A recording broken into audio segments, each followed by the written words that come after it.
Hi friends, আজকে আমি 4টা ক্যারেক্টারের চিট কোড বলবো। ওই 4টা ক্যারেক্টার হচ্ছে মানে এই বুলম্যান, এই যে এরকম, তারপরে মাইকেল GTA 5-এর যেরকম দেখতে, দেখাই দিচ্ছি তোমাদেরকে। এই যে এরকম দেখতে আমাদের এই মাইকেল, পেছনের ড্রেস এরকম, সামনে এরকম, এই মাইকেল GTA 5-এর।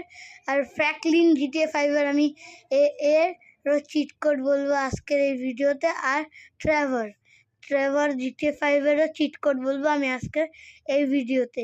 এই যে এরকম দেখতে জিন্স পরে আছে, আর পেছনের টি শার্টটা হচ্ছে একটু ডার্টি ট্রেভারের। তো আজকে আমি এগুলা সব ভিডিও, এই সব চিট কোডগুলা আজকের এই ভিডিওতে আমি বলবো। তো তার আগে তোমরা সবাই লাইক, সাবস্ক্রাইব অ্যান্ড শেয়ার করে দিও। তো তার জন্য তোমাদেরকে প্রথমে এই সবের ফাইল ডাউনলোড করে নিতে হবে, তারপরে RGS মিউজিকে লোড করে নিতে হবে। আমি লোড করে নিছি, এবার আমাকে গেমটাকে রিস্টার্ট করতে হবে। এই যে রিস্টার্ট করতেছি এখন আমি, এই যে এখন রিস্টার্ট করা হয়ে গেল।